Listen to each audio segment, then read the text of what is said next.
It's been this windy of the day across Metro Detroit, falling trees, down power lines, even damage to a church steeple. Doing right by Darlene. There's new hope for justice for a child whose life was violently taken back in 1975. And a terrible tragedy. Fire sent apartment tenants running and jumping for their lives, but 5 of them did not make it. It's not yet clear exactly how that fire started. But we do know the wind is what made it worse. The flames broke out in the apartment building at Whittier Avenue and Greensboro Street. Let's get live now to Steve Garagiola, who's there on the scene. Hey, Steve. Yeah, Karen and Jason, a wind-driven tragedy certainly here. As you mentioned, 5 people killed in this fire. I have learned that it was a group home of some kind. So all of the folks living here were dealing with some kind of a disability. I spoke with a man not too long ago who actually does live here, but he was not here this afternoon, and he came home to this. I don't know where I'm gonna go. I don't have a place to go. I don't have a place. I'm homeless now. Like I always did. He lost his home, no place to go. But he's one of the lucky ones. The fire started at 1:30 this afternoon, and within minutes engulfed the whole building.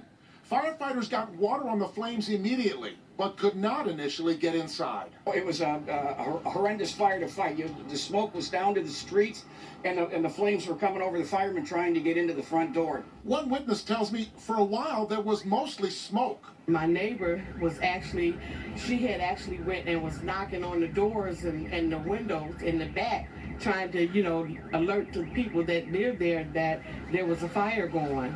But when the building went up, it went up like a match to gasoline. Whoever it was broke the window and jumped out. Whoever that first person was, once they broke that window, it's like everything is, whoa, it just swept through. Yeah, the deputy chief was back out here a little while ago, and I was talking with him, and he says, that's actually quite common in a fire. In fact, it was a famous movie some years ago, Backdraft. It's very possible that this fire was not that big until that back window was knocked out. That fed the flames, and this building just went up. So the tragedy here, 5 people killed. Reporting live from Detroit, I'm Steve Garagiola, Local 4. All right, Steve. Awful news. Just Terribly sad. Yeah, very sad. All right, thanks, Steve. We do have new video just into our newsroom in downtown Detroit. Those high winds are responsible for damaging the steeple at the Fort Street Presbyterian Church. The church is a designated historic site, having been built in the mid-1800s. Boy, it's really just hanging on there.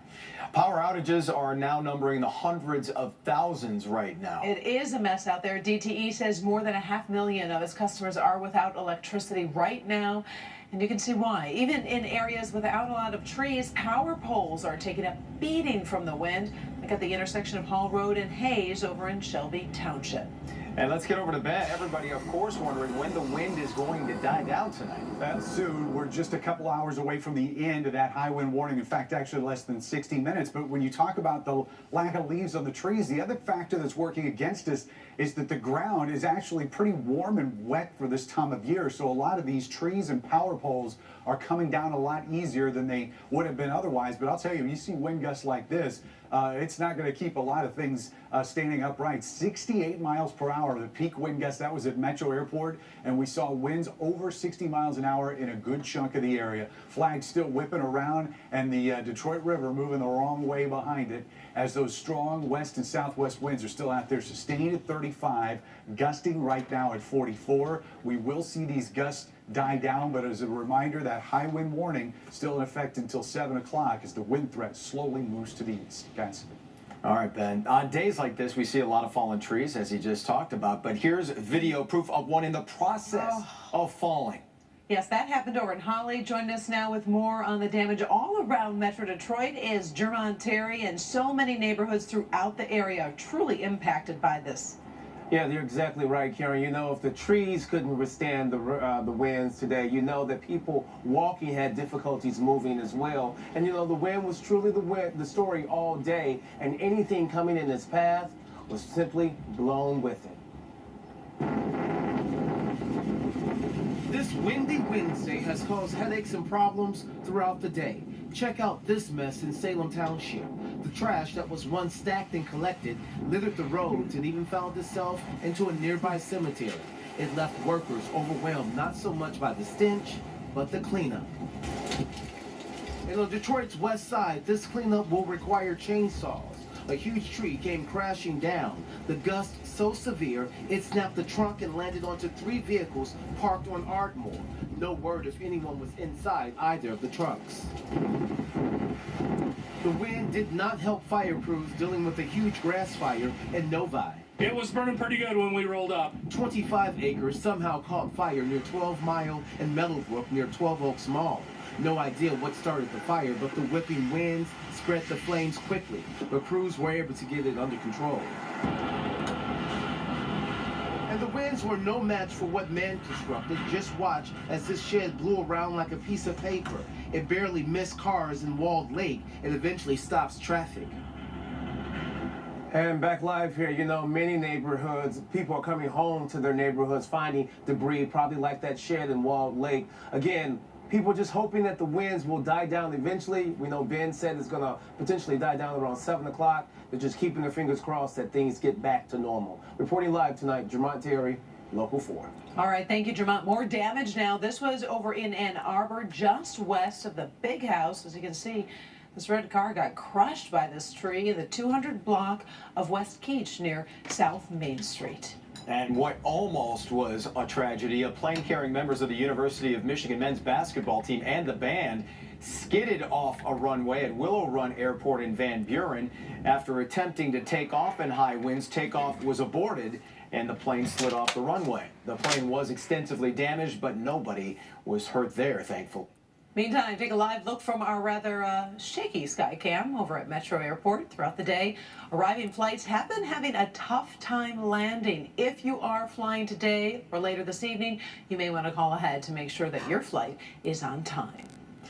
Here's a look at the DTE Command Center tonight. Utility companies, of course, have been slammed all day. DTE is calling this an unprecedented Michigan power outage. Our Paula Tutman has been talking with DTE all day long. And Paula, this is going to take days to get corrected. Yeah, you know what? For a moment there, I actually thought the wind had started to die down, and then I just got one more nudge. Let me put this in perspective for you. Think about I-696 traveling in either direction at 60, 65 miles an hour. That's how fast some of these gusts have been. That's how powerful they've been. Let's go to some video that my partner Joe Prince and I shot earlier today. I mean, we're talking about downed wires, lights were out, people trying to navigate traffic.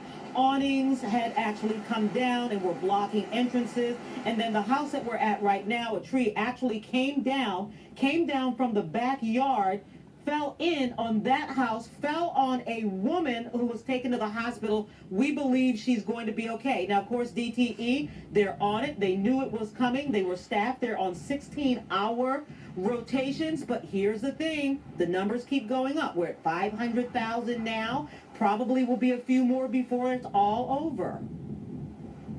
Crews are in the field right now, and they have jobs and large-scale outages already assigned to them, and they're already out in the field patrolling for the problem, working to correct the outage. And you know what? If you don't have power right now, unless you're watching us on your mobile device, you probably don't realize it could be a while before they get to you. Obviously, they're triaging it. They want people to be patient, understanding that this is still a continuing event for them. Guys, back to you. All right, Paul, and stay with ClickOnDetroit.com. We have up-to-the-minute power outage numbers, as well as a link to the DTE power outage map on the homepage of ClickOnDetroit.com. One family's